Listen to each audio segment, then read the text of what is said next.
제자 그리스도에게 오신 여러분을 다시 한번 진심으로 환영합니다. 강서교회가 제주교회가 여러분께 안부를 전합니다. 오전에 우리는 예배를 좀 드리고 왔는데요, 우리 일산교회랑 함께 예배드리고 또 하나님 말씀을 나눌 수 있게 되어서 너무 기쁩니다. 또 오늘 특별히 내일은 아버지의 날인데 아버님과 어머니 계시니까 너무너무 반갑고 감사하고요. 또 오늘 팀들과 함께 예배 시작하는 거 보고 와, 일산의 팀미팅 너무 좋다. 아버님한테 꽃도 갖다 드리고 되게 아름다운 일산교회라는 생각이 들었습니다. 항상 일산교회에서 기도하고 있었는데 이렇게 말씀을 전할 기회를 주셔서 너무 감사하고요. 말씀을 나누도록 하겠습니다. 슬라이드 넘겨주세요. 오늘은 이사야 9장입니다. 한 아기가 우리를 위하여 태어났다라는 주제로 말씀을 전하겠습니다. 저희 강서교회는요, 매년 중심 구절에 따라서 특별히 올해는 이제 이사야 구절이 우리 중심 구절이니까 이사야서를 강해서로 해서 1년 내내 지금 말씀을 준비하고 배우고 소화하려고 노력하고 있습니다. 지난 주 중에는 강서하고 일산하고 잠실이 함께 모여서 이사야 8장 말씀을 같이 제가 여기는 아마 줌으로 많이 드렸던 것 같고 강서는 이제 예배당에서 드렸습니다. 이 백성이 실로와 물은 싫어하고 르신과 르말리아의 아들을 좋아하니 너희는 만군의 주님만을 거룩하다고 하여라 라는 죄로 말씀을 전했어요. 좀 어려운 구절이었는데 우리가 잘 소화하면서 전 너무 감사했던 것은 강서하고 일산하고 잠실이 함께 주중 예배를 나누면서 마음을 나누고 또 설교를 나눌 수 있어서 너무 감사했습니다. 그래서 오늘은 지난 주중에 8장을 했기 때문에 9장 말씀으로 준비했습니다. 이사야 9장 1절부터 3절까지 제가 한번 읽어볼게요. 이사야 9장 1절 3절입니다. 어둠 속에서 고통받던 백성에게서 어둠이 거칠 날이 온다. 옛적에는 주님께서 스불론 땅과 납달리 땅으로 멸시를 받게 두셨으나 그 뒤로는 주님께서 서쪽 지중해로부터 요단강 동쪽 지역에 이르기까지 그리고 이방 사람이 살고 있는 갈릴리 지역까지 이 모든 지역을 영화롭게 하실 것이다. 어둠 속에서 헤매던 백성이 큰 빛을 보았고 죽음의 그림자가 두려운 땅에 사는 사람들에게 빛이 비쳤다. 3절 하나님 주님께서 그들에게 큰 기쁨을 주셨고 그들을 행복하게 하셨습니다. 사람들이 곡식을 거둘 때 기뻐하듯이 그들이 주님 앞에서 기뻐하며 군인들이 전리품을 나눌 때 즐거워하듯이 그들이 주님 앞에서 즐거워합니다. 아멘.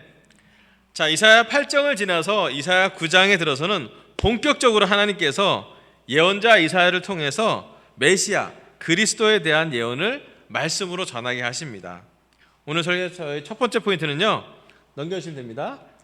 어둠 속에서 고통받던 백성에게서 어둠이 거칠 날이 온다입니다.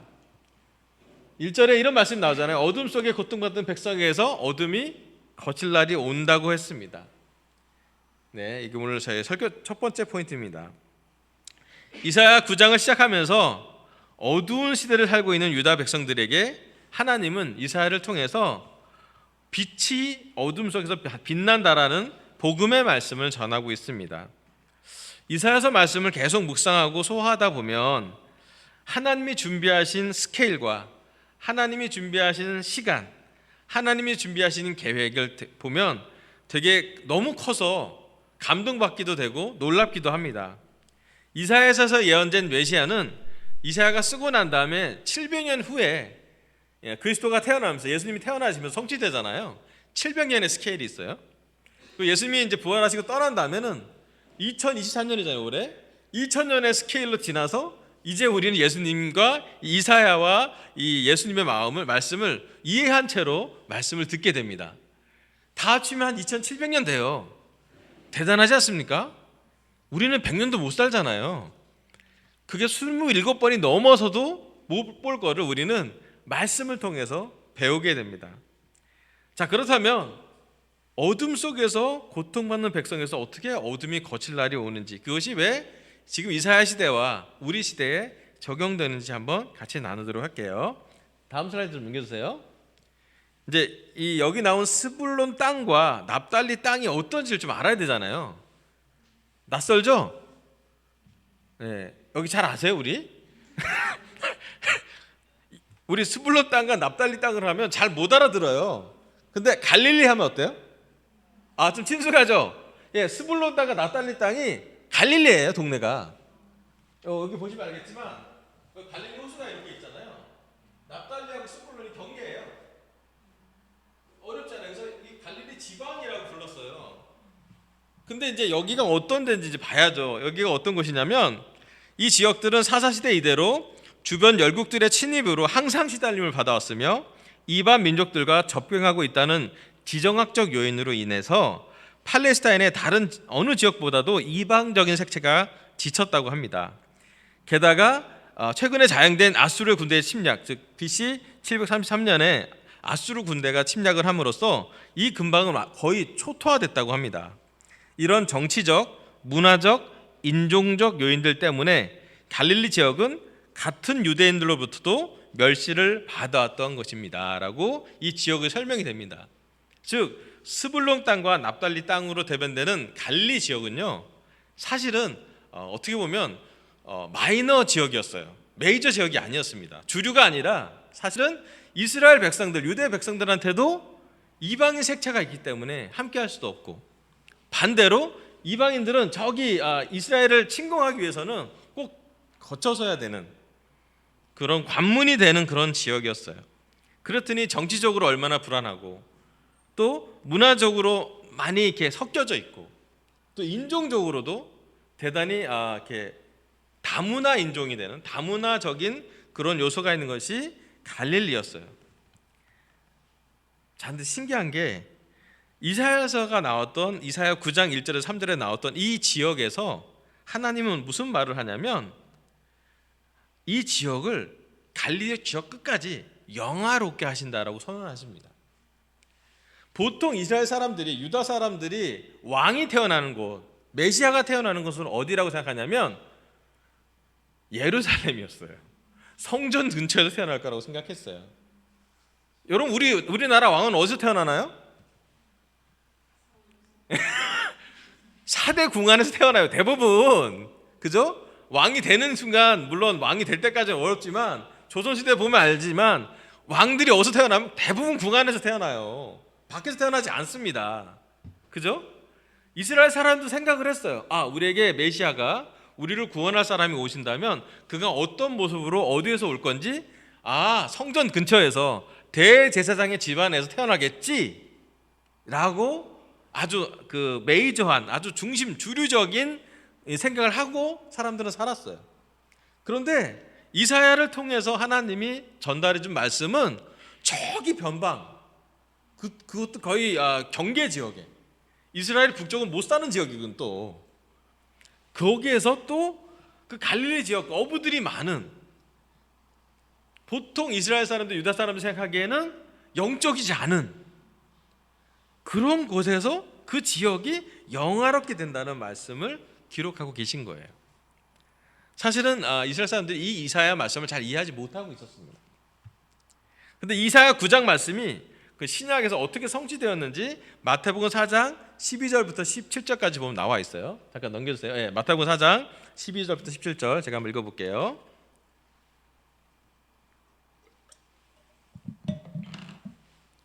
예수께서 요한이 잡혔다는 말을 들으시고 갈릴리로 돌아가셨다. 그리고 그는 나사렛을 떠나 스불론과 납달리 지역 바닷가에 있는 가버나움으로 가서 사셨다. 이것은 예언자 이사야를 시켜서 하신 말씀을 이루시려는 것이었다. 스불론과 납달리 땅, 요단강 건너편, 바다로 가는 길목, 이방 사람들의 갈릴리, 어둠에 앉아있는 백성이 큰 빛을 보았고 그늘진 죽음의 땅에 앉은 사람들에게 빛이 비추었다. 그때부터 예수께서는 회개하여라, 하늘나라가 가까이 왔다 하고 선포하기 시작하셨다. 아멘. 마태는 예수님께서 나사렛을 떠나서 스불론과 납달리 지역의 바닷가, 즉 갈릴리 지역 가버나움 지역에서 하나님의 미션, 하나님의 사역을 거기서 시작했다고 기록합니다. 마태가 봤을 때 얼마나 놀라운 일이 벌어졌냐면 이사야 예언이 예수님을 통해서 성취된 것을 기록하고 있어요. 그리고 거의 이사야 말씀 그대로를, 이사야 9장 1장에서 2절 말씀을 그대로 마태복음 4장에 기록하고 있습니다. 한번 생각해 보세요. 이사야 시대와 마태복음에 나온 시대를 보면 그 상황이 어땠는지요. 이사야 시대에는 북이스라엘과 아람과 아수르, 아시리아 등 엄청난 정치적인 세계력이 동맹하면서 거긴 전쟁이 있었던 시기였어요. 남편들이 다 데려가면 여자들만 도시에 남아있을 때는 아주 원초적이고 힘든 시기였고, 거기에 유다 백성에게 나왔던 말씀이 이사야서 말씀이기 때문에 너무 초라한 상황에서 들었던 말씀이었어요. 하나님 백성이 영화롭고 아름답고 멋있는 상황에서 들은 것이 아니라 정말 이렇게 바람결의 그런 불꽃처럼 풍잔등화 같은 상황에서의 정치적인, 문화적인, 그런 군사적인 상황에서 들었던 말씀이 이사야 말씀이었어요. 자, 마태복음에 시작되는 마태 시대는 어땠나요? 로마가 제국이 지배해서 이스라엘 백성은 피지배 백성이었어요. 그 상황에서 마태는 심지어 세무원의 일을 해서 아름다운 직장은 아니었던 것 같아요. 그 두 시대, 이사야 시대와 마태 시대를 비교해보면 기쁨이 없는 시대로 유명해요. 자, 이제 우리한테 한번 적용을 해볼게요. 여러분, 우리 일산 제자들은, 일산 제자 그리스도의 형제 자매들은 기쁘십니까?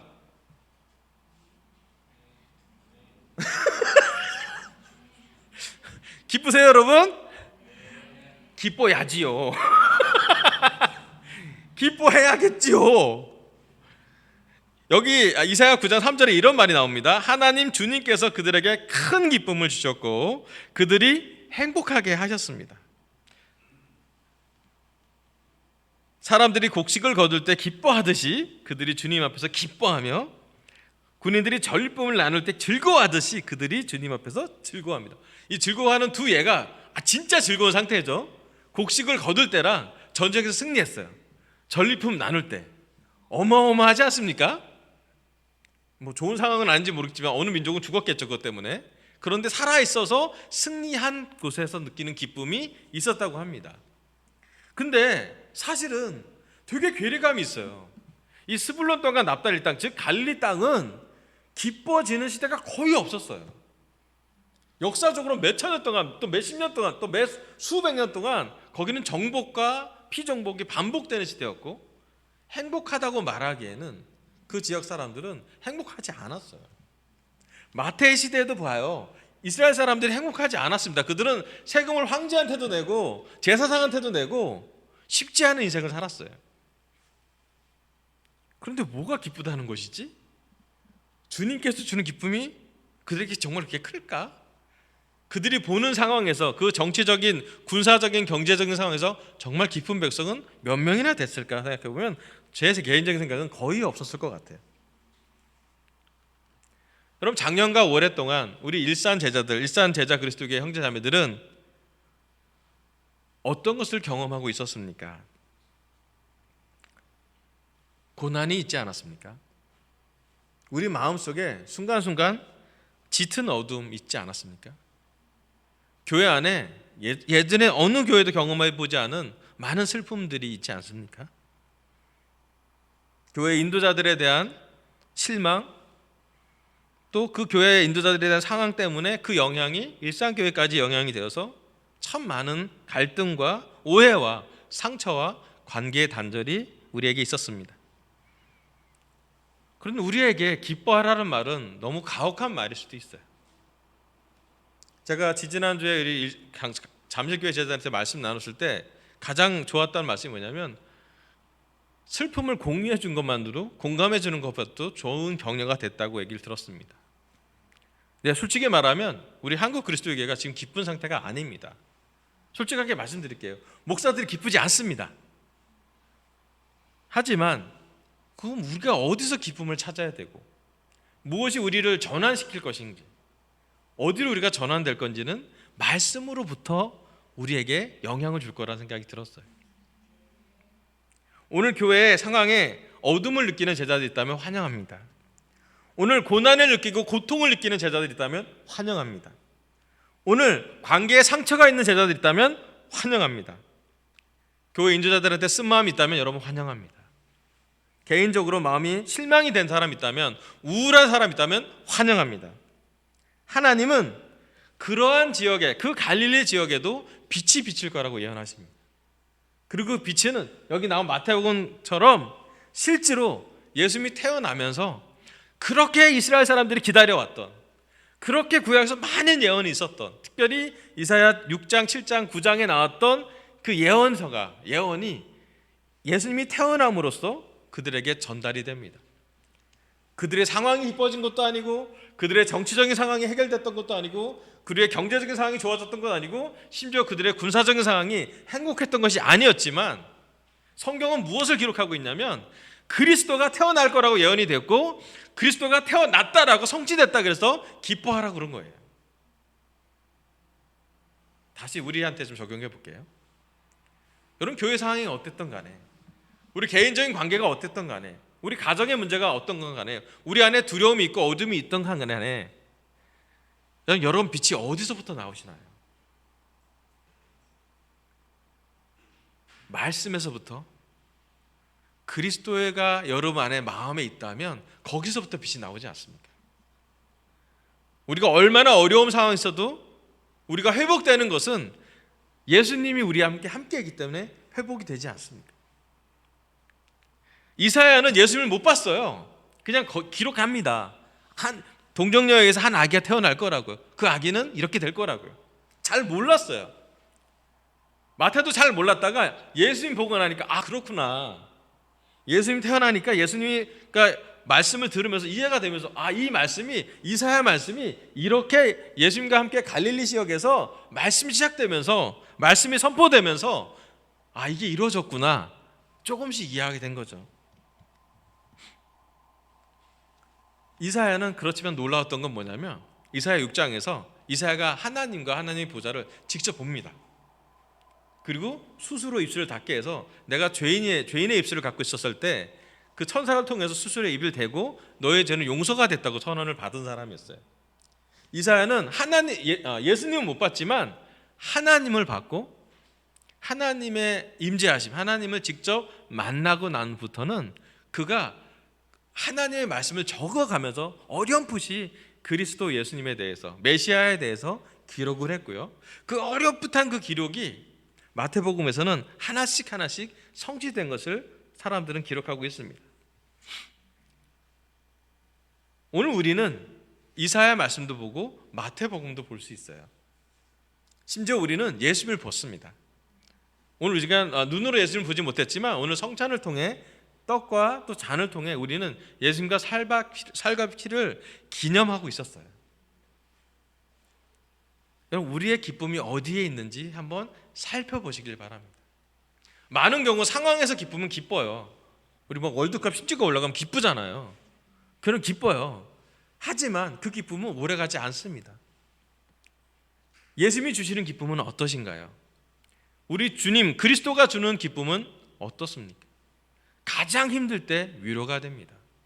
상황이 좋을 때, 좋지 않을 때 상관없이 우리에게 큰 기쁨을 주신다고 성경을 이야기하고 있습니다. 마치 날씨처럼 우리의 근심과 걱정과 불안과 두려움을 걷어가신다고 해요. 요즘 날씨 변화가 좀 변화무쌍하지 않습니까? 어느 날은 비가 너무 왔다가 그 날은 맑고 그래요. 근데 우리가 알잖아요. 비가 오는 것은, 바람이 부는 것은 구름이 그냥 태양을 가렸을 것뿐이라고요. 원래 태양은 밝게 빛나고 있어요. 우리의 구름이 걷히면, 우리의 탁한 마음이 걷히면 우리 안에는 명확하게 빛이 어둠을 지배하는 것을 볼 수가 있습니다. 오늘 우리에게 가장 중요한 것은 우리의 마음, 또 교회 상황, 관계 상처, 죄, 여러 가지 상황보다 그리스도가 내 마음의 중심에 빛나게 하는 것입니다. 이사야가 완전히 이해되지 않았지만 그는 어렴풋이 저 먼 빛을 보고 기록했어요. 그리스도 메시아가 이렇게 올 거야. 마태는 어렴풋이 들었고 이해가 됐어요. 그게 지금 예수님 같구나. 이제 우리는 그 예수님을 명확히 봅니다. 그리고 심지어 예수님을 믿을 뿐만 아니라 예수님과 함께 있을 때 빛이 발현되는 것을 우리 삶에 경험합니다. 여러분, 이 시간 첫 번째, 어둠 속에서 고통받는 백성에게서 어둠이 거칠 날이 온다고요. 그들은 미래, 보이지 않고 거의 700년 후에 겨우 경험했는데요.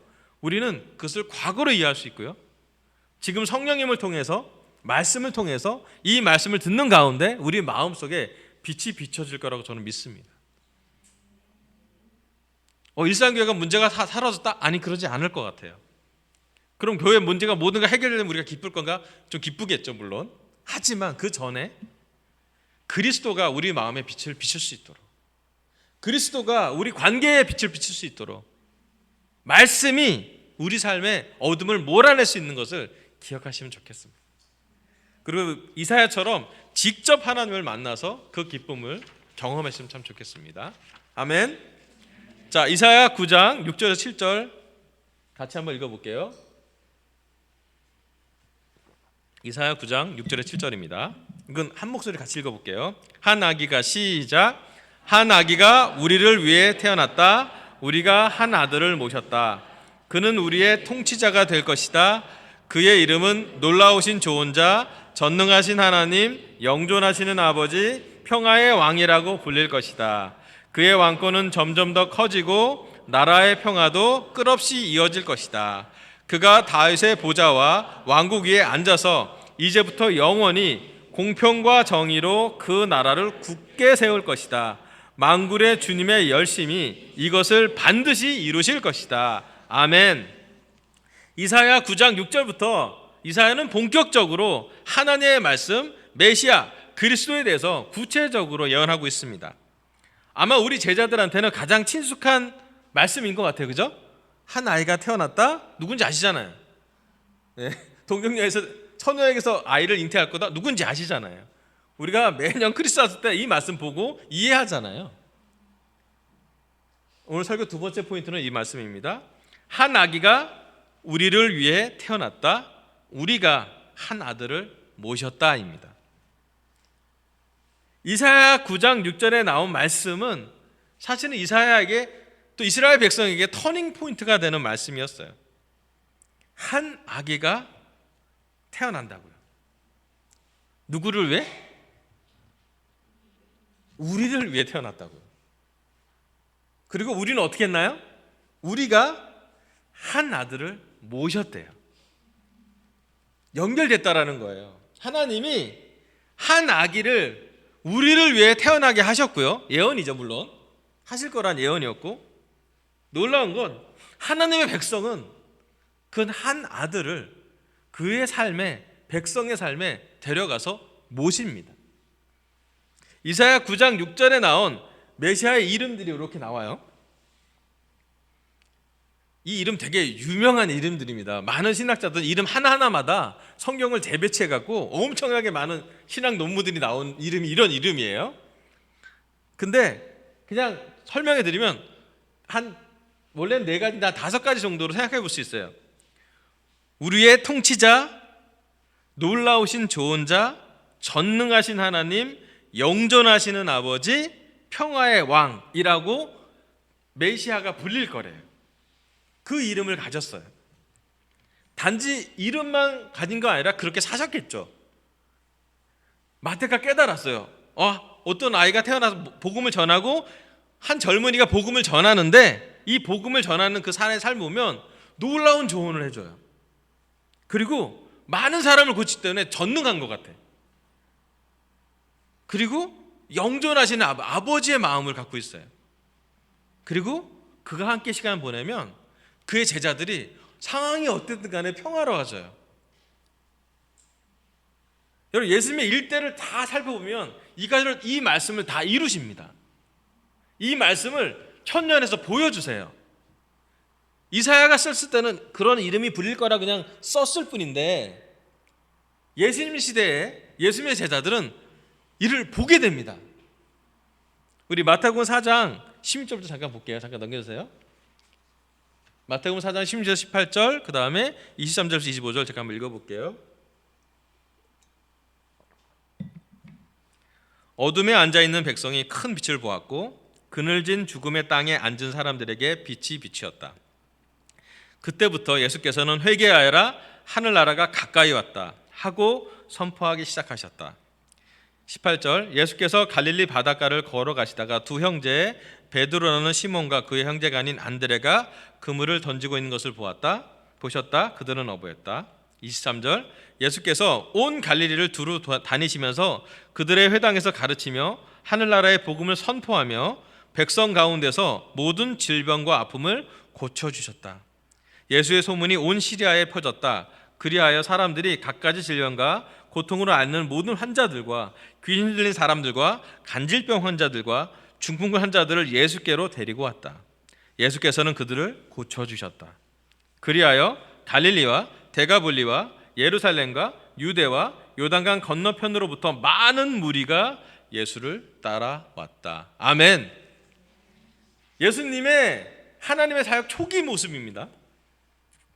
구약 이사야서 9장 6절 말씀은 그 메시아가 신약의 마태복음 4장 16절부터 아주 구체적으로 이사야가 어렴풋이 기록한 것을 마태는 사건으로 기록합니다. 이사야는 이러한 예언이 있을 거야, 이런 사람이 올 거야라고 그냥 이름들만 예언했는데, 마태는 그 이름에 걸맞게 그가 어떻게 살았는지에 대해서 구체적인 사건으로 기록을 남깁니다. 마태가 봤던 예수님은 어떤 분이세요?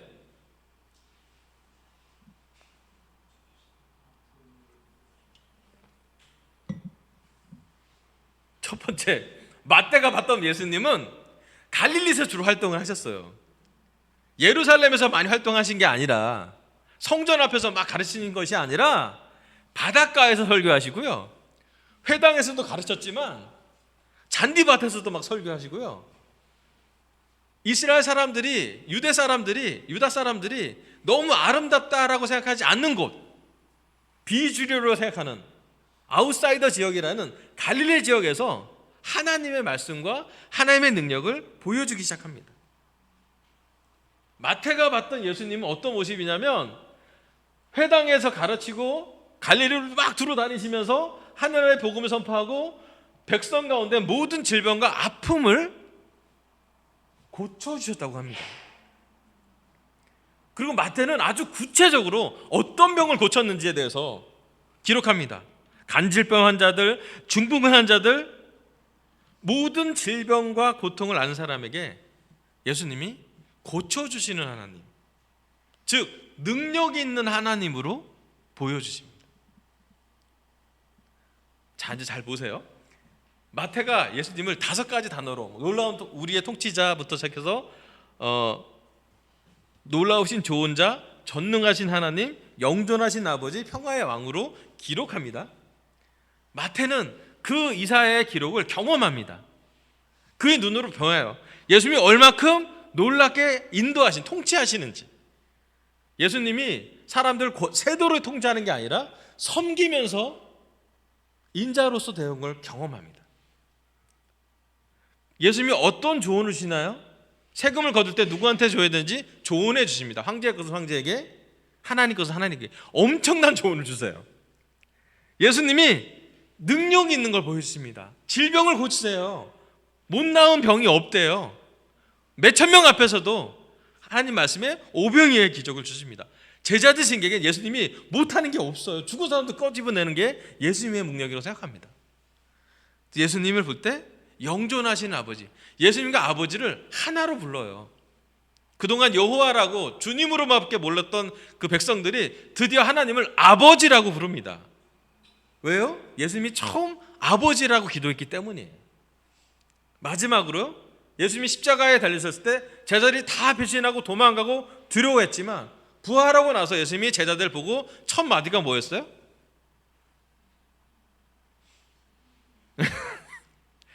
내가 누구게가 첫 마디가 아니고요, 첫 마디가 평화가 너희와 함께 하기를 하고 인사한 거예요. 전혀 평화롭지 않죠. 예수님 십자가에 처형당하셨고 죽음에 쌓였고 심지어 무덤에 갇힌 것을 알았는데 어떻게 평안합니까? 근데 예수님 얘기해요. 내 평안은 세상 것과 다르다고요.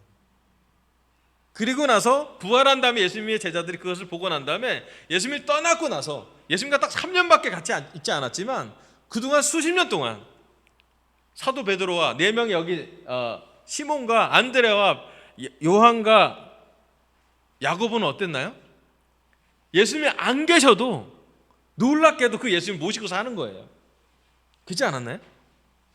예수님 함께 있을 때보다 어쩌면 더 예수님과 친해졌어요.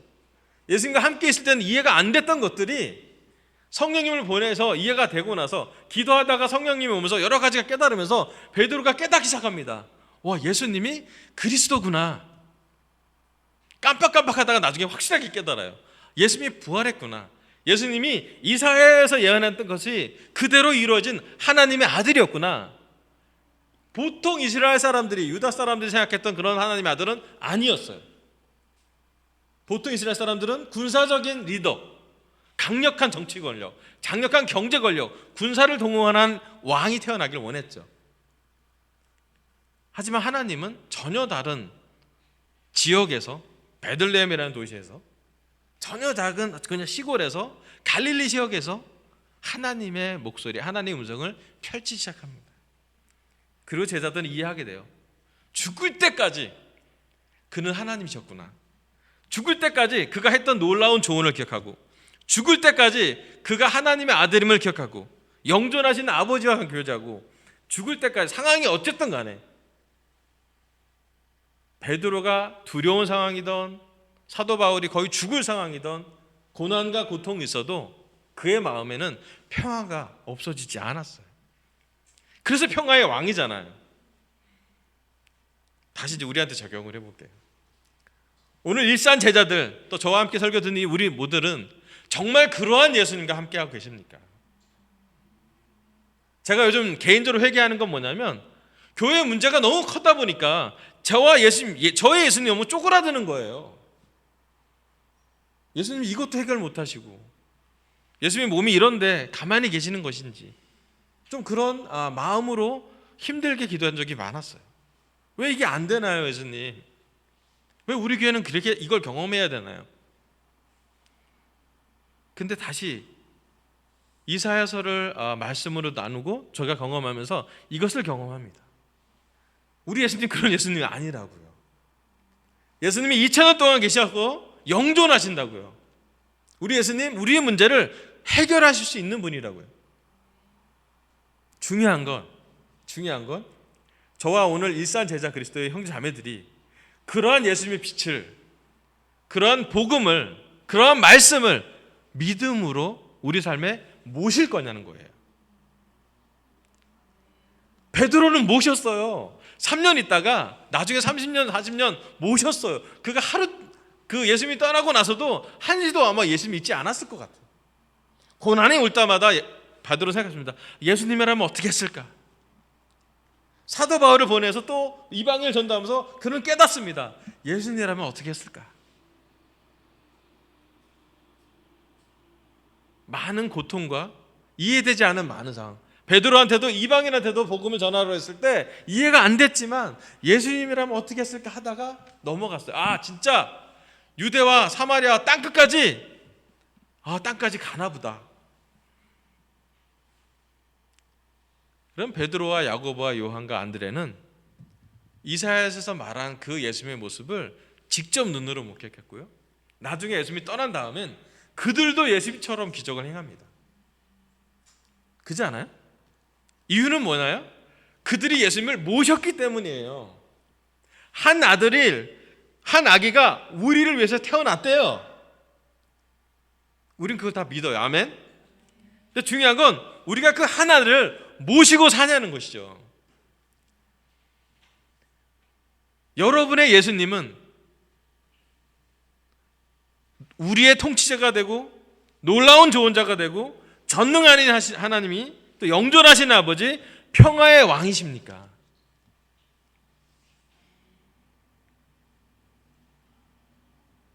우리 예수님이 그게 본 모습이에요. 그게 예수님의 이름이고요. 그게 우리가 얘기하는 오늘 성찬을 나눴던 우리와 함께 떡과 잔을 뗐던 우리에게 들어와 계신 성령님으로 우리와 함께 내재하시는 분이 그러한 영이 있어요. 여러분 리더가 없다면 통치자를 보세요. 우리의 통치자는 주님이신 예수님 한 분뿐이십니다. 여러분 복잡한 문제가 있어요? 놀라운 좋은 자를 찾으세요. 세상에 주는 조언이 아니라 하늘에서 오는 조언이 내려올 겁니다. 지혜가 있을 거예요. 여러분 능력이 부족하세요? 아프세요? 지치세요? 우울하세요? 마음이 잘 바뀌지 않으세요? 전능하신 하나님을 찾아가세요. 날씨처럼 우리의 마음을, 근심을 완전히 바꾸실 수 있어요. 예수님을 부활하게 하셨고 제자들로 하여금 그 맛을 느끼게 했습니다. 그들이 예수님을 모셨기 때문이에요. 여러분 우리는 찰나의 존재입니다. 예수님은 영존하신 아버지의 이름을 갖고 있어요. 오늘도 예수님은 저희 입술을 통해 또 이 말씀을 통해 우리 일산 제자들에게 다 전달하십니다. 영원할 거라고요. 우리가 잘하든 못하든 간에 예수님이 바뀌지는 않으세요. 예수님이 영원하기 때문이잖아요. 우리는 자꾸 변동이 되는데 예수님은 변하는 일이 없으시대요. 말씀이 변하지 않듯이 예수님은 우리 후대에도, 우리 아이들에게도, 우리 아이들의 아이들한테도 똑같은 예수님으로 전달이 될 거예요. 영원하시기 때문에. 마지막으로요, 그와 있으면 평화롭게 됩니다. 우리 마음에 평안이 없다고요? 다시 돌아가서 그분 평화의 왕과 시간을 좀 보내십시오. 평화의 왕을 만나시고 평화의 왕을 만났던 사람들의 삶을 따라가시면 됩니다. 베드로가 평화롭지 않은 삶을 살았어요. 그는 가고 싶지 않은 곳을 가야 했고 원하지 않은 고통을 겪어야 됐고 고난을 겪었지만 B급에 갔어요. 왜? 그 마음에 평안이 있었기 때문이죠. 두려움이 많았던 사람이 평화 때문에 두려움을 잊어버렸어요. 이방에는 태도가고 십자가를 거꾸로 질 때까지 그는 놓치지 않고 평화를 가져갑니다. 하나님은 오늘 이 말씀을 통해 우리 일산 제자들 모두에게 평화를 주실 거예요. 평화로운 상황을 주시는 게 아니라 평화로운 마음을 주실 거예요. 평화로운 성령을 주실 거고요. 평화로운 영을 우리에게 다 주실 거예요. 우리가 상황이 좋아서 좋아지는 평화가 아니라 믿음으로 가져가는 평화예요. 은혜로 가져가는 평화예요. 예수님의 십자가로 가져가는 평화를 가져가길 바랍니다. 여러분 우리가 세례를 받을 때, 침례를 받을 때 우리는 이 영을 받았습니다. 우리 안에 그 영이 있어요. 여러분 여러분의 영이 활동하시도록 제한하지 말아주세요. 물론 4명의 제자들이 예수님을 처음 만날 때 이 갈릴리 지역에 있을 때만 해도 실수투성이었습니다. 잘 모를 때도 있고 모르면 물어보기도 하고요. 예수님 십자가 들릴 때 다 도망가기도 하고 배신도 해보고 막 이상한 소리도 하고 막 그런 적도 있어요. 괜찮아요. 하지만 예수님이 그리스도 메시아라는 걸 알고 난 다음에, 깨닫고 난 다음에 그들은 예수님에 대해서 평생 놀라운 조언을 받기도 하고 전능하신 하나님을 경험하기도 하고 영존하신 아버지를 경험하기도 하고 평화를 경험하게 됩니다. 말씀이 육신으로 왔어요. 그리고 그들은 그 예수님을 모시고 살았습니다. 심지어 예수님을 떠나서도 그들의 남은 인생은 예수님을 모신 삶이 됩니다. 그래서 예수님은 오늘 저의 입술 통해 우리에게 이 말씀을 전합니다. 일산 제자들이여, 오늘 집에 예수님을 모시고 가십시오. 여러분 직장에 예수님을 모시고 가세요. 여러분 부부관계에 예수님을 제발 모시고 가세요. 여러분의 자녀들에게 예수님을 모시고 가서 보여주세요. 관계가 상처가 있고 단절이 되잖아요. 예수님이 함께 있음을 느끼십시오. 그 관계를 해결하실 분은 예수님밖에 없어요. 우리 눈에 잘 안 보이지만 적어도 그 어둠 속에 빛을 비추는 예수님을 모셔가면 우리 안에 근심과 두려움과 걱정보다는 믿음으로 싸울 수 있지 않겠습니까? 우리 교회 문제를 저희는 해결할 수 없을 거라고 고백했고요. 여전히 약점이 있다고 고백합니다. 목사가 해결책이 별로 없어요. 다만 한 가지 아는 것은 뭐냐면 예수님이 우리 교회에 함께하기 때문에 믿음을 가져가는 거예요. 저희가 능력이 있는 게 아니라 예수님이 능력이 있고요. 저희는 용존하지도 않아요. 우리가 죽을 거고요. 찰나의 존재들이잖아요. 예수님이 문제를 해결하실 거예요. 그리고 예수님이 우리의 약점보다 더 크시다고요. 교회 문제보다 예수님이 훨씬 더 크시고요. 예수님 때문에 이 교회는 건강하게 될 거예요. 우리 교회는 전환될 거예요. 언제? 예수님과 더 가까워질 때. 우리 교회는 빛이 피어질 거예요. 영광이 올 거예요. 영화롭게 될 거예요. 왜냐하면 우리가 영광스러운 게 아니라 영광스러운 주님이, 그리스도가 우리와 함께 있기 때문이에요. 여러분, 은혜가 있기 때문에 이 교회는 발전할 겁니다. 그리고 감히 얘기합니다. 그 예수님을 제발 모시고 살자고요.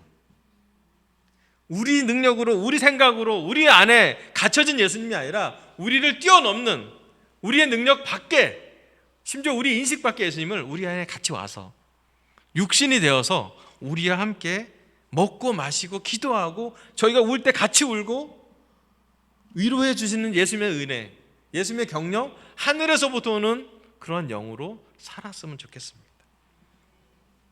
한 아기가 우리를 위해서 태어났대요. 우리를 위해서. 그러면 그 아기를 모시고 사십시오. 설교 마무리할게요. 마지막 슬라이드 넘겨주세요. 마지막 슬라이드 넘겨주시면 됩니다. 오늘 하나님은 저의 입술을 통해 이사야 9장 한 아기가 우리를 위해 태어났다라는 말씀을 전하게 했습니다. 첫 번째, 어둠 속에서 고통받던 백성에게서 어둠이 거칠 날이 온다. 오늘 우리가 어둠과 고통 속에 있다면 이사야처럼 하나님을 직접 만나고 메시아 그리스도를 만나보길 바랍니다.